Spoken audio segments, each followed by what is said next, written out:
Second war of Panipat, Hemchandra Vikramaditya और मुगल सल्तनत के सबसे सक्सेसफुल राजा अकबर के बीच। लगभग पानीपत की दूसरी लड़ाई हेमू जीत चुके थे, पर कहीं से एक तीर आकर हेमू को लगती है और हेमू की वहीं डेथ हो जाती है और पासा तुरंत पलट जाता है। जिस युद्ध का परिणाम हेमू के पक्ष में दिख रहा था, एक तीर ने उस पूरी वॉर को, उस पूरी लड़ाई के रिजल्ट को ही बदल कर रख दिया। हेमू के बजाय अब जीत अकबर की हुई थी और उस एक तीर ने पूरे के पूरे इतिहास को बदल दिया। अगर वो तीर हेमू को न लगती तो वहां पर अकबर वो लड़ाई जीत जाता और मुगल साम्राज्य भारत से पूरी तरह से खत्म हो गया होता और इतिहास आज जो हम पढ़ते हैं, इतिहास उससे कुछ और होता। पर आज पानीपत की दूसरी लड़ाई नहीं बल्कि बात करते हैं मुगल सल्तनत के सबसे महान राजा जलालुद्दीन अकबर के बारे में। इतिहास में बहुत कम राजा हुए हैं जिनके नाम के पीछे ग्रेट लगाया जाता है और अकबर उनमें से एक है।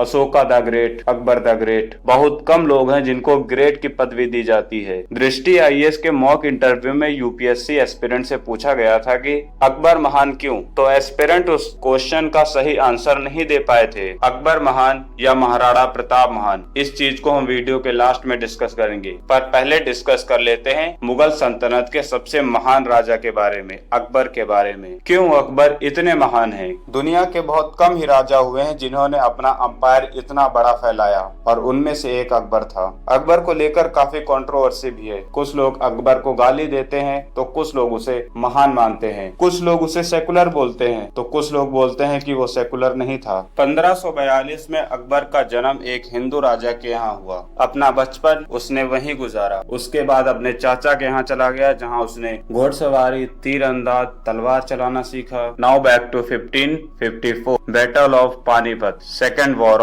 पानीपत की दूसरी लड़ाई। अकबर की एज सिर्फ 13 साल, सामने अनडिफीटेबल हेमचंद्र विक्रमादित्य। पानीपत की दूसरी लड़ाई बहुत खतरनाक होती है। अकबर था तो 13 साल का, उसका रोल ज्यादा नहीं था। मुगलों की सेना का नेतृत्व कर रहे थे अकबर के खान बाबा बैरम खान, और जैसा हमने आपको शुरुआत में बताया था, एक तीर ने पूरे के पूरे इतिहास को बदल दिया। हेमचंद्र विक्रमादित्य हेमू अपने हाथी पर बैठे और कहीं से एक तीर आकर उनके लगती है और उनके वहीं डेथ हो जाती है। इस चीज को लेकर काफी चीजें बताई जाती है। कुछ हिस्टोरियंस ये बोलते हैं कि मुगलों ने हेमू को हाथी से उतरने पर मजबूर कर दिया था और अपने पीछे दौड़ाकर अकेले में लेकर गए जहां पर मुगलों के तीरंदाज खड़े थे और उन्होंने हेमू को मार दिया। हेमू की डेथ होती है और अकबर अपनी पहली वॉर जीत जाता है। भले ही वॉर में उसका कंट्रीब्यूशन थोड़ा भी नहीं था, लेकिन बतौर राजा जीत हमेशा राजा की ही होती है। अकबर 13 साल की उम्र में अपनी पहली वॉर जीत लेता है। 1554 से लेकर 1560 तक कहने को राजा तो अकबर था, लेकिन असल में जो रूल कर रहा था, जो सारे ऑर्डर्स पास कर रहा था, वो था बैरम खान। 59-60 के आसपास अकबर को ये एहसास हुआ कि वो असल में तो राजा है ही नहीं, उसको सिर्फ एक कठपुतली बनाकर रखा गया है। असल में रूल वो नहीं बल्कि उसके खान बाबा कर रहे हैं। इसीलिए उसने खान बाबा को अपने रास्ते से अलग करने के लिए सोचा और खान बाबा को उसने हज पर भेज दिया। और वो अपनी हज पर जा रहे थे कि रास्ते में उनको घेर मार दिया जाता है। इसमें नाम बताया जाता है अकबर का भी कि अकबर ने उनको मरवाया था क्योंकि वो विद्रोह कर सकते थे अकबर के खिलाफ। और दूसरी कहानी इसमें ये बताई जाती है कि अफगानियों ने उनको घेर कर मार दिया था। नाउ बैक टू खान बाबा निपट चुके हैं। 60 से लेकर 62 तक का जो टाइम पीरियड होता है उसमें भी अकबर असल मायने में रूल नहीं बल्कि अकबर की दाई माँ महामंगा रूल करती हैं। सारे डिसीजन महामंगा लेती हैं। अकबर के खान बाबा के जाने के बाद उनकी एक बेगम थी सलीमा बेगम, जिससे अकबर शादी कर लेता है। अब बात कर लेते हैं अकबर की मिलिट्री पावर के बारे में, क्योंकि कोई भी राजा महान तभी बनता है जब उसकी मिलिट्री स्ट्रांग होगी।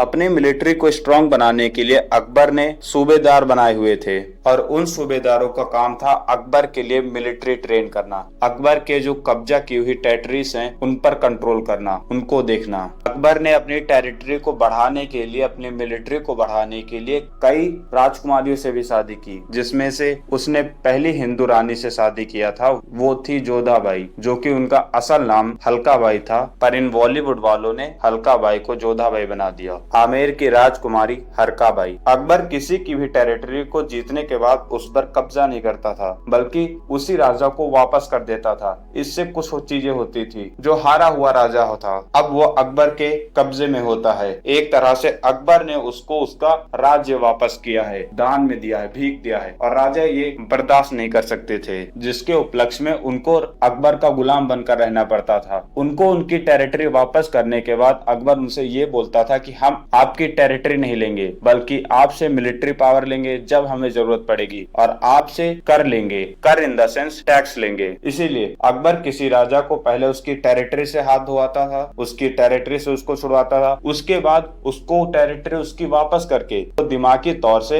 अपना गुलाम बना लेता था, और कोई भी राजा विद्रोह भी नहीं कर पाता था। एक राजा थे जिन्होंने ये विद्रोह किया था, अकबर ने उनको उनकी टेरिटरी वापस कर दी, उसके बाद उन्होंने विद्रोह कर दिया, कर देने से मना कर दिया। जिसके बाद ये बात जब अकबर को पता चलती है तो आगरा से वहां तक का सफर लगभग 1.5 महीने का होता है, और अकबर सिर्फ 4 दिन में पूरे सफर को कवर कर लेता है। इतनी फास्ट ट्रेवलिंग के पीछे उसका सीक्रेट था, उसके पास 2 घोड़े हुआ करते थे, उसकी पूरी सेना के पास 2 घोड़े हुआ करते थे। एक घोड़ा जिस पर वो सैनिक और उसके सिपाही चलते थे, और दूसरा उस घोड़े के साथ साथ चलता था। जब एक घोड़ा थक जाए तो वो सिपाही दूसरे घोड़े पर बैठ जाते थे। ऐसा करते करते वो कुछ ही दिनों में वहां पहुंच गया और विद्रोह को शांत कर दिया। अगर हम अकबर के एजुकेशन के बारे में बात करें तो शायद भारत के इतिहास में कोई राजा हो जो पढ़ा लिखा न हो, लेकिन अकबर पढ़ा लिखा नहीं था। बोला जाता है कुछ बीमारी की वजह से उसे शब्द देखना पसंद नहीं था, इसीलिए वो रोज शाम को लोगों से किताबें पढ़वा कर सुनता था, जिससे वो अपने इमोशनल ब्रेन को काफी स्ट्रॉन्ग करता था। अकबर के जो रिलीजियस थॉट थे उनको लेकर काफी कंट्रोवर्सी होती है। कुछ लोग सेकुलर बोलते हैं, कुछ लोग सेकुलर नहीं बोलते हैं, पर यह सच है कि अकबर ने जजिया टैक्स माफ किया था। जजिया टैक्स वो टैक्स होता है जो सिर्फ नॉन मुस्लिम को देना पड़ता है। ये टैक्स अकबर ने माफ कर दिया था। अकबर ने गुलामी सिस्टम को भी खत्म कर दिया था। अकबर ने अपनी लाइफ के दूसरे फेज में एक धर्म भी बनाया था। सारे धर्मों में जो अच्छी बातें थी उन चीजों को लेकर उस धर्म का निर्माण हुआ था, और बीरबल एक ऐसे व्यक्ति थे जिन्होंने उस धर्म को अपनी मर्जी से सबसे पहले अपनाया था, और अकबर की डेथ के बाद वो धर्म पूरी तरह से नष्ट हो गया। ये बोला जाता है कि अकबर हिंदुओं के पक्ष में नहीं रहता था, हिंदुओं के खिलाफ हमेशा रहता था, पर अकबर के जो 9 रत्न थे उसमें से ज्यादा हिंदू ही थे। राजा टोडरमल, राजा बीरबल, तानसेन और मान सिंह, आउट ऑफ 9 4 तो हिंदू ही थे। अगर अकबर हिंदुओं के खिलाफ था, हिंदुओं के खिलाफ काम करता था, तो उसके 9 रत्नों में 4 हिंदू क्यों थे? हमने भी बात किया था अकबर महान या